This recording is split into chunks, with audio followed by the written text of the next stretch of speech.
உண்ணாமலை உமையவழி அண்ணாமலை நமக்கு. என்னோட பதிவை பார்க்கிற எல்லா குடும்பங்களுக்கும் 100 நன்மை நடக்கணும் மனதார வேண்டிக்கிறோம்.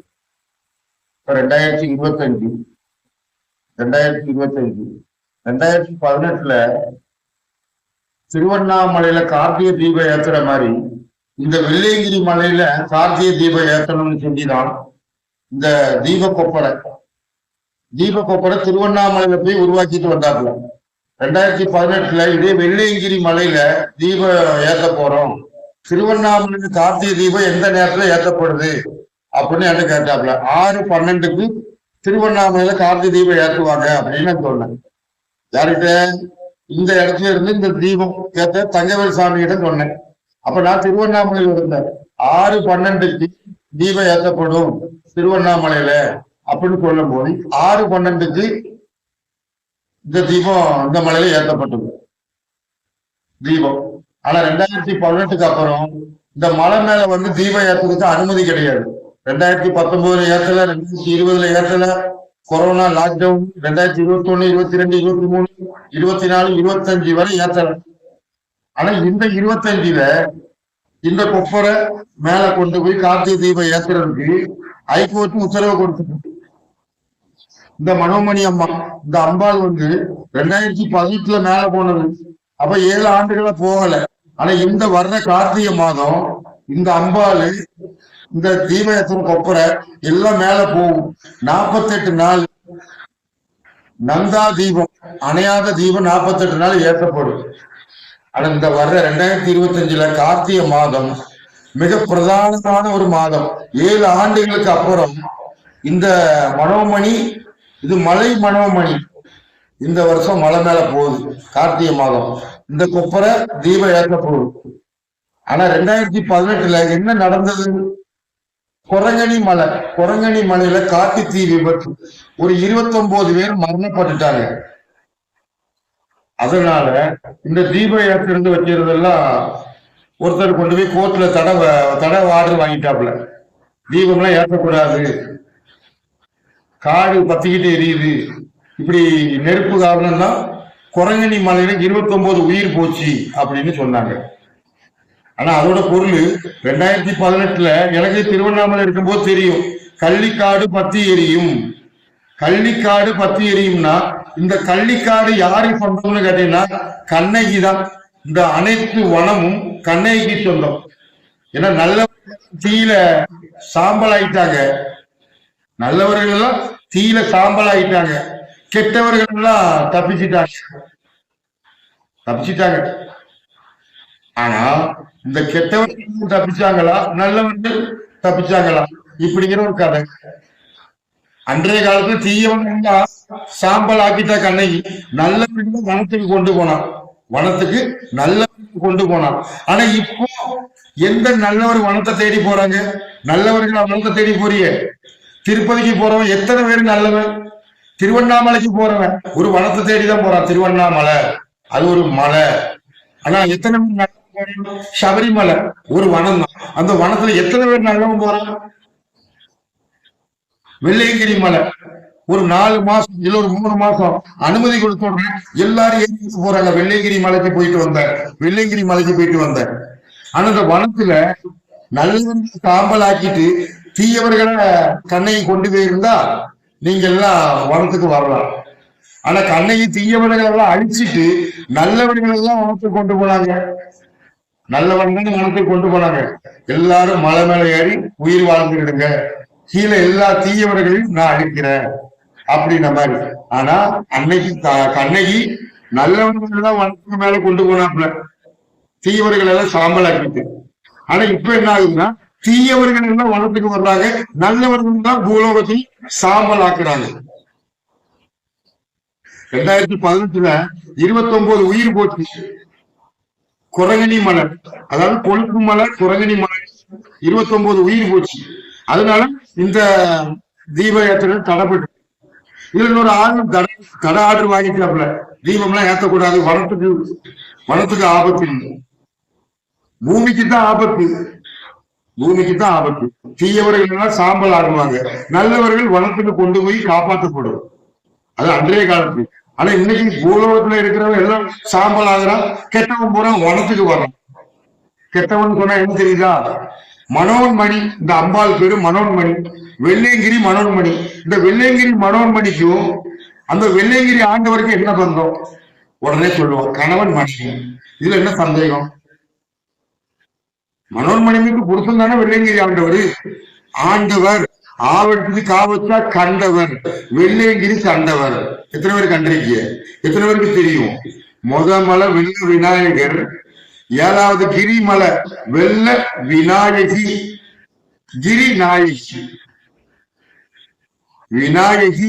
இந்த இந்த தான் திருவிளையாடு.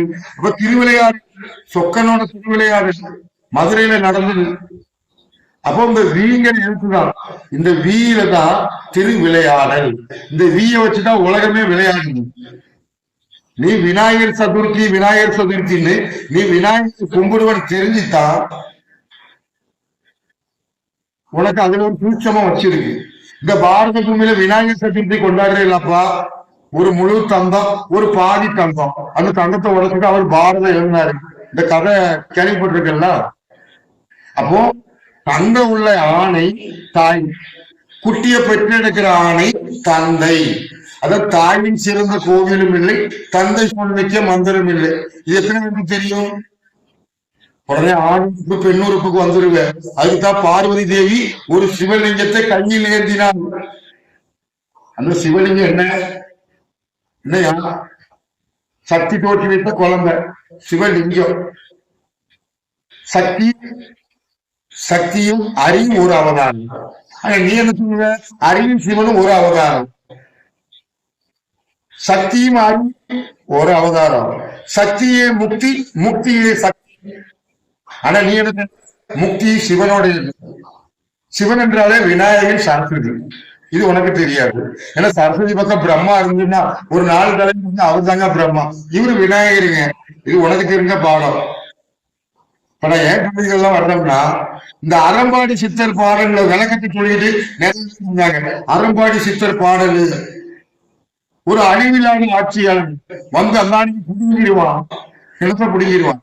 மனித இனத்துக்கு அப்பாற்பட்ட ஒரு அறிவு, யானைக்கு 4 கால் அப்படின்னு சொல்ற வாழ்ற ஜென்மம். அவன் 2 பாதம் 2 தரம், இதுதான் அவனுடைய இது.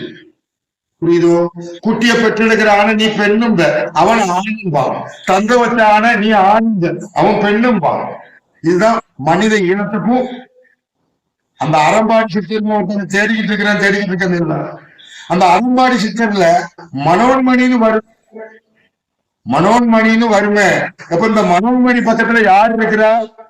இந்த அறம்பாடி சித்தர் பாடலுக்கு விளக்கம் கொடுக்கிறவன் நான் தான், அந்த இமாச்சூழரு நான் தான், அந்த அழிவில்லாத ஆட்சியம் சொல்றவன்.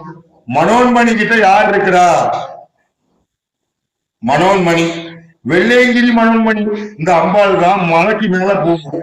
ஆனா 7 ஆண்டுகளா போகாம இருந்த காரணம் என்னன்னா, எனக்கு வேண்டிதான் போகாம இருந்தாப்புல. ஏன்னா 29 பேர் குழந்தை மலையில தீயில இறந்தாங்க. ஆனா அதே வழிபாதையில நான் போய் அந்த 29 பேருக்கு 29 விளக்கு போட்டேன். கொழுப்பு மலை, அந்த மலை உச்சியில ஒரு மணி கட்டணும் அப்படிங்கிற ஒரு விஷயம் தான். 2018 ஒரு மணிய ஒருத்தர் சாமி இதை கொழுப்பு மலை உச்சியில கொண்டு கட்ட போறேன். ஐயா அந்த கொழுப்பு மலைன்னா எங்க இருக்கு? அதான் குரங்கணி மலை. எப்ப கட்டுவீங்க? சிவராத்திரிக்கு கட்டிடணும் சாமின்னாப்ல. எப்ப சிவராத்திரி கட்டிடணும், ஆனா கெட்டல. சிவராத்திரிக்கு கெட்டல. 29 உயிர் போச்சு. ஆனா அதுக்கு சொன்னா புரியுமா? இன்னும் உங்களை போல ஆளுநர் சொன்னா புரியுமா? அந்த 29 உயிர் ஒவ்வொரு மாவட்டத்தில் உள்ளவங்க. ஆனா சிறு குழந்தைகளுக்கு எந்த ஆபத்தும் கிடையாது. அன்னைக்கு தொடங்கிய ஒரு வேதனை. 29 உயிர் போச்சு. காரணம் சிவராத்திரிக்கு மணியை கட்டணும் அப்படின்னு சொன்னா கட்டணும். ஆனா சொன்ன இடம் எங்க? திருவண்ணாமலையில. இந்த மணியை திருவள்ளம் சுற்றி ஈசான லிங்கத்துக்குள்ள நான் பார்த்தேன். 8வது லிங்கம் ஈசான லிங்கத்துக்குள்ள அந்த மணி இருக்கு. ஐயா கிரிவலம் சுற்றி கொண்டு வந்துட்டீங்களா? கொண்டு வந்துட்டாங்க. இந்த மணி ஈசான லிங்கத்துல பார்க்கும்போது இந்த கொழுப்பு மலையில கொண்டு போய் சிவராத்திரி கெட்டிடணும். ஆனா அண்ணாமலை வாக்கு செய்ய அண்ணாமலை நெருப்பு அப்படின்னு சொன்னேன். கேட்கல. 29 உயிர் போச்சு. 2018 அந்த குரங்கணி அடிவாரம் மக்கள் சோகத்தில் இருந்தாங்க. அங்க அடிவாரத்துல இருந்து அந்த மன உச்சியில போய் 29 விளக்கு ஏற்றி அந்த ஆத்மாக்கள் எல்லாம் சாந்திப்படுத்தி, எந்த ஒரு உயிரினமும் நெருப்புக்கு இரையாகக்கூடாதுன்னு ஒரு எடுத்துக்காட்டு. ஆனா அந்த 7 ஆண்டுக்கு அப்புறம் இந்த வருட கார்த்திகை மாதம் இந்த அம்பாள் இந்த தீப மேல போகுது. அப்ப இந்த 7 ஆண்டுகள் இருக்கு இல்லையா, இந்த ஒரு விஷயம் தான். ஆனா இந்த இடத்துக்கு நான் வர்றதுக்கு முன்னாடி திருவண்ணாமலையில இருந்தேன். அப்போ 6 12க்கு மலையில தீபம் ஏற்றுவாங்க, ஐயா நீங்க வெள்ளையகிரி மலையில தீபம் ஏத்துங்க அப்படின்னு சொன்னேன். அந்த வருஷம் தான் அதுக்கப்புறம் ஏற்றவே இல்லை. பின்ன இந்த காட்டு தீ விபத்து, பின்ன இப்படி ஒவ்வொரு விஷயங்கள் எல்லாம் நாட்டில் நடந்துட்டு இருக்கும் போது இந்த ஆண்டு இந்த மனோன்மணி அம்மா வெள்ளையங்கிரி மலை 7வது மலைக்கு போகும், தீபம் ஏற்றப்படும். இது ஹைகோர்ட்ல இருந்து ஆர்டரே வாங்கியாச்சு. 48 நாள் மனமலை தங்கலாம். ஆனா இந்த ஒரு விஷயத்துக்கு தான் நான் திருவண்ணாமலை பழனி இப்ப வெள்ளையங்கிரிக்கு வந்தது, புரியுதா? ஆனா சென்ற ஆண்டு எந்த மனிதர்களும் எந்த தொந்தரவும் இல்லையே. ஆனா இந்த ஆண்டு வெள்ளையங்கிரி மலையில என்ன எல்லாரும் பேசப்பட்டது, யானைகளும் தொந்தரவு அல்ல, நல்லவன் வா தீயவன் கீழே நின்றுக்கும், நல்லவன் வா தீயவன் கீழே நின்றுக்கொள்ளா இருக்கும். கண்ணகி மதுரை எரிக்கும் போது நல்ல மலைக்கு கூட்டி போனாப்புல, அந்த மலை ஆற்றி மலை, அதாவது ஆற்றிங்கல் பகவதி. இந்த இந்தியா பூமியில ஒரு பகவதி அம்பான் எங்கன்னா ஆற்றிங்கல் பகவதி. ஆற்றிங்கல் பகவதி தான் கண்ணகி தான் பகவதி, இப்படிங்கிற ஒரு பொருள். ஆனா இந்த ஆண்டு இந்த மனோமணி அம்மா மேல போய் கார்த்திகை தீபம் ஏற்றப்படும், புரியுதா? அண்ணாமலையை அறிவோம், அண்ணாமலையை அறிவோம், அண்ணாமலையை அறிவோம். அண்ணாமலை நீ நினைக்கிற மாதிரி சிவன் அல்ல, சிவலிங்கம் அண்ணன், விநாயகர் இளையது தம்பி. ஆனா நீ அறிஞ்சிட்டு என்ன, இந்த சிவலிங்கத்துக்கு இந்த விநாயகர் மகன்.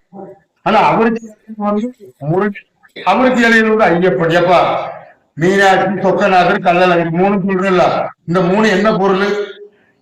அம்மையப்பன் அவதாரம், ஒரு குழந்தை. அதே போல நீ சொல்றல கிருஷ்ணன் சிவன் பிறந்த ஐயப்பன். ஏன் கிருஷ்ணன் சிவனும் ஒரு அவதாரம் மகன். அங்க 2 அம்மையப்பன் அவதாரம் குழந்தை. இங்கு கள்ளழகர் மீனாட்சி அம்மையப்பனோட அவதாரம் குழந்தை சொக்கநாதன். ஆனா அங்க ஐயப்பன் கதை வேற, இங்க மீனாட்சி கதை வேற நினைச்சுக்கிட்டியா? அது வனத்தோட கதை.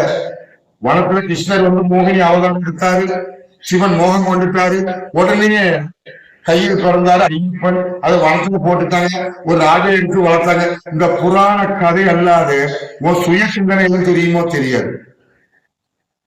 மீனாட்சி, கள்ளழகர், சொக்கநாதன் என்னன்னு தெரியுமா தெரியாது. இந்த அண்டத்துல மிகப்பெரிய ஒரு கடவுள் யாருன்னு கேட்டா அது தெரியுமா? உடனே நீ அறிஞ்சிருக்கிறது கேட்ட சிவன் தான். சிவனுக்கு இருக்கிற கடவுளே கிடையாது. சரிதான், உண்மைதான். ஏன்னா சிவா இந்த 2ம் தான் உலகத்துல மனித இனம் என்ன உயிரினத்தையும் படைச்சு. சிவாங்கிற இந்த 2 இனத்து தான் இந்த அஞ்சு சராசரி எல்லா விஷயங்களுக்கும் எல்லாம் கொடுக்கும். ஆனா விநாயகர் யாரு, சரஸ்வதி யாரு சொல்லு? சரஸ்வதி பிரம்மா கூட துணையாருங்க. பிரம்மா இல்லைங்க விநாயகர். அப்ப இதோட பொருள் தெரியுமா? அதெல்லாம் தெரியாதுங்க. நீ படிச்ச கேட்ட அறிவு மூலமா யார்கிட்ட பேச ஜெயிக்க இயலாது, புரியுதா? இதுதான் ஏன்னு கேட்டீங்கன்னா, நெல்லையப்பர் கோவில் சைவமும் வைணவமும். அது சைவம் தானுங்க, சிவன் தானே இருக்கிறாரு. அப்ப பக்கத்துல பாடுகிற பள்ளி அவரு இவருக்கு மச்சாங்க. மச்சானா? யார் மச்சான்? இந்த சிவலிங்க இருக்கிறதுக்கு அந்த பள்ளி கொண்டிருக்கிறது மச்சான். அதாவது இந்த பள்ளி கொண்டிருக்கிற தங்கச்சி புருஷன். இது அல்லாம உனக்கு என்ன தெரியும்? உனக்கு என்னையா தெரியும்? இந்த பார்கடல பள்ளி கொண்டிருக்கிறவங்க இருந்து தோன்றப்பட்டது சிவலிங்கம், மகன், அப்பனும் மகன், அப்பனும் மகன். சங்கர நாராயணன் என்ன பொருள் தெரியுமோ? பாதாள உலகத்துக்கு நாகரிகெல்லாம் ஒரு அரசன் உண்டு, புரியுதோ? பாதாள உலகத்துக்கு நாகரிகம், அந்த நாகரிகள் எல்லாம் ஒரு அரசன் உண்டு. அந்த அரசன் பேரு சங்க பதுமன். சங்க பதுமனுக்கு ஒரு சின்ன சந்தேகம். என்ன சந்தேகம்? இந்த பூலோகத்துல சிவன் பெரிதோ விஷ்ணு பெரிதோ? சிவன் பெரிதோ விஷ்ணு பெரிதோ? யாருக்கு சந்தேகம்? சங்க பதுமனுக்கு. அப்ப இந்த சந்தேகத்தை தீர்க்கிறதுக்கு யார்கிட்ட போறாப்புல? தேவகுரு கிட்ட. தேவகுருவே, இந்த பூமியில சிவன் பெரிதோ விஷ்ணு பெரிதோ? அப்ப தேவகுரு சொன்னாப்புல, எப்பா சங்கர நாராயணனை காட்சி கொடுத்தது பார்வதிக்கு மட்டும்தான், வேற யாருக்கும் காட்சி கொடுக்கிறது. சங்கர நாராயணன் என்றால் பார்வதி அல்லாத வேற யாருக்கும் தெரியாது. நீங்க எல்லாம் அறிஞ்சுக்கிட்டு இருக்கிறது சிவன் பெருசு, இது வைணவம், இது சைவம்னு நீ அறிஞ்சுக்கிட்டது. தேவகுரு யாரு? பார்வதி யாரு? சங்கப்பதுமன். அந்த சங்கப்பதுமனை தான் நீ சங்கரா சங்கரா. அந்த ராவடிக்கு முன்னாடி வச்சா ரங்கா சங்கரா. அந்த கடைசியில ராவடிக்கு முன்னாடி வச்சா ரங்கா. அப்ப இந்த சாங்கிற 4 வேதம். சதா சிவம். சதாசிவங்கிறது ஒரு சிவலிங்கத்தை பிடிச்சு வச்சுட்டு இதுதாங்க சதாசிவம், இதை தொட்டாலே அகடி கும்பிட்டாலும் சரி தொட்டாலும் சரி உன் தோஷங்கள் விலகப்படும். உன் தோஷங்கள் தான் விலகப்படும். தோஷங்கள் என்னன்னு கேட்டியா? தோஷங்கள் என்னன்னு கேட்டியா? பள்ளி தலையில விழுந்த ஒரு கலாச்சாரம், தோல்ல விழுந்த ஒரு கலாச்சாரம் ஒரு கதையை உருவாக்கி வச்சிருக்கீங்க, அது உன் தோஷம் விலக. நீ சிவனை கும்பிட்டா. ஆனா உன் பாவம் விலகாது. பாவம் பழியை கொண்டு போகும். பழியை கொண்டு போனா உன் உயிரை கொண்டு போகும். ஆனா நீ சாகாம இருக்க, நீ சாகவே கூடாது. சாகாத வாழ்த்துக்கு தான் நான் வழியை சொல்றேன். தென்னம் காய் மூச்சு கீழே விழுந்துட்டு, ஆனா மண்ணுல புதைச்சி வச்சு தண்ணி விட்டுனா அது முளைச்சி வருது. அதுக்கு சபரிமலைக்கு 18 ஆண்டு ஆகும்போது ஒரு தென்னம் பிள்ளையை கொண்டு வா அப்படிங்கிறது. நீ நினைக்கிற மாதிரி மாம்பழம் தான் ஞானப்பழம். அம்மை எப்போதும் உலகம்னு விநாயகர் வாங்கிட்டாரு. ஆனா கோவப்பட்டு போனது முருகன். அந்த புராண வரலாறுல வரும்போது உலகத்துல யாருக்கும் கிடைக்காத ஞானப்பழம் எனக்கு கிடைச்சது. யாரு கொண்டு வந்தது? நாரதகர். நாரதகர் யாரு? சரஸ்வதி யாகம் தெரிஞ்சுக்கிட்டியா? தெரிஞ்சுக்கிறத. நாராயண உலகத்துல அறிவுள்ள ஒரு ஜென்மம் சொல்லிச்சுன்னா அது நாரதகர். நீ தினமும் நாரதகரை நினைக்கிறியா? கும்பிடுறியா? எதுவுமே இல்லை. உனக்கு சொல்லி தந்த கேட்டறிவுல நீ வாழ போறது கொஞ்ச காலம். 2020 மரண பீதியை காட்டினாங்க. மரண பீதி, புரியுதா? அப்போ எவ்வளவு இந்தியா பூமிக்குள்ள எவன் அந்த கொரோனா அப்படிங்கிற ஒரு விஷயத்துக்கு எதிராக ஒருத்தம் பேசல. அரசியல்வாதியா இருக்கட்டும், ஆன்மீகவாதியா இருக்கட்டும், அதிகாரிகளா இருக்கட்டும், எவனும் பேசல. 2020 கொரோனா அடைச்சாச்சு. மார்ச், ஏப்ரல், மே, ஜூன், ஜூலை, ஆகஸ்ட் ஒருத்தர் பேசல. அப்பவும் நான் பேசிக்கிட்டு தான் இருந்தேன். அப்பமெல்லாம் யாருக்கும் புரியாது. உங்களுக்கு புரியும். அண்டம் என்பது மகா சிவராத்திரி. அப்போ உன் சிவன் தான் பெரிய, உன் சிவன் தான் பெரிய நீ கும்பிட்டதுக்கு ஆண்டவன் உனக்கு ஆசைப்பட்டான். அண்டம் என்பது இருட்டாயிட்டு. நீ அதுக்கப்புறம் எந்த கடவுளை கும்பிடுவ? எந்த கடவுளப்பா கும்பிடுவ? நீ நினைச்ச மாதிரி சிவன் தான் பெருசு. அண்ட சராசரத்துக்கு சிவன் தான் பெருசு. மகா சிவராத்திரி ஆயிட்டு எல்லாம் விழித்திருந்து இருட்டாதான் இருக்கு. விழித்திருந்து என்ன பிரயோஜனம்? இருட்டு, வெளிச்சம் இல்ல. அப்ப நீ எந்த கடவுளை கும்பிடுவ? அப்போ ஐயோ விடியும் விடியும் நினைச்சனே விடியாம போயிட்டேன்னு எந்த கடவுளை கும்பிடுவ? அப்போ ஐயோ சூரிய நாராயணா நாராயணா நீ வந்தா அண்டத்துக்கு வெளிச்சம், அண்டத்துக்கு வெளிச்சம். நீ வந்த என்னோட அறியாயம், நான் சிவராத்திரி தான் பெருசு, சிவராத்திரி தான் பெருசு. அண்டம் மொத்தம் இருட்டாக்கிட்டியே ஈசனே, எனக்கு வெளிச்சத்தை கூடு, எனக்கு வெளிச்சத்தை கூடு. அப்ப அண்டம் இருட்டாக்கிட்டுனா உன் சுகம், உன்னோட சகல வேஸ்ட், குப்பை தொட்டிக்கு சமம். ஆனா வெளிச்சம் வந்தாக்கா உனக்கு ஆண்டவன் என்ன, இந்த இருட்டு வெளிச்சம் என்னன்னு தெரிய வரும். ஆனா அந்த காலகட்டத்தை உருவாக்கி இந்த உலகத்துல மகா சிவராத்திரி இதாங்க. மகா சிவராத்திரி தான் இதுதான். அண்டம் என்பது இருட்டு. அப்ப நீ எந்த கடவுளை கும்பிடுவ? நீ கும்பிட்டு கும்பிட்டு கும்பிட்டு ஆண்டவன் உனக்கு அருள் புரிஞ்சிட்டான். மகா சிவராத்திரி மாதம் சிவராத்திரி வருது, அமாவாசை பௌர்ணமி வருது. எதுக்கு இது வச்சிருக்குன்னு தெரியுமோ? தெரியாது. அமாவாசைங்க நான் சதுரகிரிக்கு போறேன், அமாவாசைங்க வெள்ளையங்கிரிக்கு போறேன், அமாவாசைங்க நான் முன்னோருக்கு தப்புமலம் பண்ண போறேன், இப்படி சொல்லுவேன். பௌர்ணமி திருவண்ணாமலைக்கு கிரிவலம் இருக்கிறேன், வெளிச்சமா இருக்குன்னு நீ இருட்டுல மறைக்கிற. நல்ல வெளிச்சமா இருக்கு, அதை போய் நீ மறைக்கிற. அப்போ இருட்டுல இருந்து ஒரு வெளிச்சம் தோன்றணுமோ இல்ல வெளிச்சத்துல ஒரு வரணுமோ? அப்ப வெளிச்சத்தை நீ மறைச்சு இருட்டாக்குற. இருட்டுல போயிட்டுன்னா உன் சரீரம் மூலமா வெளிச்சம் கிடைக்கும். ஆனா இது எல்லாமே மாத்தி மாத்தி செஞ்சுட்டு நான் பேசுறதுக்கு எனக்கு ஒரு ஆதாரம் கிடைக்கும். எப்பா ஆதாரம் வந்து எந்த தாயும் தந்தையும் கொடுக்க முடியாது. ஆதாரம் எந்த தாயும் தந்தையும் கொடுக்க முடியாது. புரியுதோ?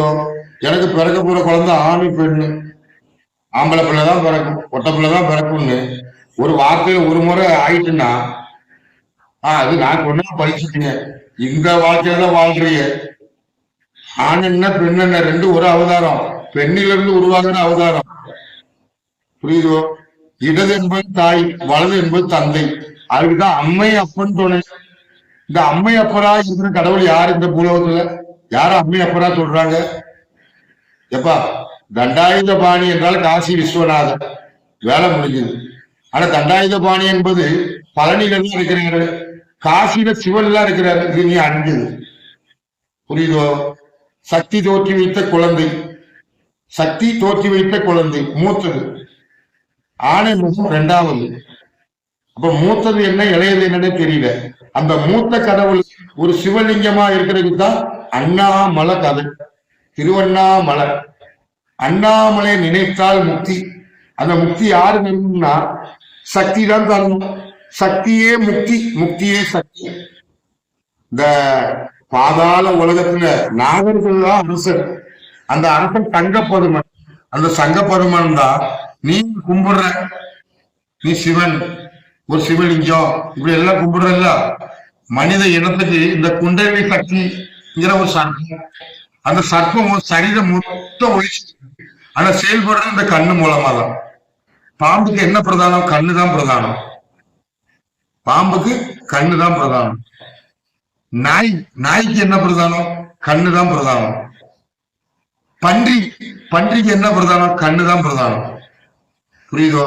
இந்த கண்ணு இல்லைன்னா எந்த ஒரு உயிரினம் இருந்து வேஸ்ட். ஆனா எல்லா உயிரினத்திலும் மனிதன் சிறந்த அழகு. அந்த சிறந்த அழகுக்கு வேண்டிதான் இந்த பூமாதேவி உங்களை தேர்ந்தெடுக்க. ஆனா மனிதனுக்கு சிறந்த அழகு என்ன தெரியுமா? பேசத்திறன் உண்டு. வேற எந்த ஒரு உயிரினத்துக்கும் பேசத்திறன் கிடையாது. அப்படி ஒரு எல்லா உயிரினத்தை போல ஒன்னே உருவாக்கி வச்சிருக்கு. ஆனா நீ எனக்கு சொல்ற, நான் நாட்டுக்கு பிரதமர், நான் முகேஷ் அம்பானி, நான் ரஷ்ய அதிபர், நான் அமெரிக்க அதிபர், நான் சவுதி அரேபிய மன்னர். கண்ணு சொல்லணும்னா கண்ணு இல்லைன்னா உன் பதவி பிரமாணம் எல்லாம் வேஸ்ட். நாட்டுக்கு பிரதமர், நான் நாட்டுக்கு முதல்வர், நான் ரஷ்ய அதிபர், அமெரிக்க அதிபர், இப்படி எல்லாம் சொல்றது எது வச்சு? என்ன காரணம்? கண்ணு. இந்த கண்ணு இல்லைன்னா உனக்கு இந்த மதமும் கிடையாது, பைபிளா பிரச்சனை கிடையாது, திருக்குறானா பிரச்சனை கிடையாது, பகவத்கீதையா பிரச்சனை கிடையாது. எந்த கதையுமே இந்த கண்ணை வச்சு அல்லாம நான் உணர்ந்தேன் அப்படின்னு சொன்னா சொல்லு. இந்த பாபா வங்கான்னு சொல்லிட்டு சொல்லுவாங்க. பாபா வங்க கடிச்சாரு, அங்க கொடுங்கினாரு. புரியுதா? ஒரு அம்மா. இதெல்லாம் வெள்ளக்காரர்கள்ல கண்ணு நடந்து இந்த வங்கா பாபா வங்க கணிச்சிருக்காப்புல, இப்படி நடக்கும் அப்படி நடக்குன்னா இவனை உருவாக்கிட்டு இவனோட செய்யறாங்க. குண்டு வச்சு ஒரு ஆளுதான், அதை பிடிக்கிறது ஒரு ஆளு, ஒரே ஆள். எப்ப வச்சிரு வெடிச்சுட்டா யாருனாக்க வச்சது? வைக்க சொன்னவனே கேட்கிற யாருனாக்க வச்சது? இதுதான் நீ வாழ்ற உலகம். புரியுதா? ஆனா இதுக்கெல்லாம் ஒரு வழி என்னன்னா மகா சிவராத்திரி ஆகணும். அப்பதான் உங்களுக்கு நவராத்திரி என்னன்னு தெரியும். 9 நாள் 9 கிரகம். புரியுதா? அண்டமெல்லாம் ஒன்றுக்குள்ள அடக்கம். ஆணை முகம், அண்டம் அனைத்தும் இந்த ஆணை முகத்துக்குள்ள அடக்கம். அப்ப இந்த ஆணை முகம் அந்த சிவலிங்கம் என்ன பந்தம்? அந்த பந்தத்தை நான் சொல்லி வர்றேன். ஐயப்பன் கதையும் இந்த மீனாட்சி சொக்கநாதர் கதையும் ஒண்ணு. ஆனா நீ அறிஞ்சிக்கிறது கள்ளழகர் மீனாட்சி வேற. ஏன்னா அண்ணன் தங்கச்சி, அது சிவன் சொக்கநாதன் மகன். இதான் உன்னோட பாடம். ஆனா அந்த பாடம் இங்க செல்லாது. புரியுதா? ஊம் அரி ஊம் அம்மை அப்பன் துணை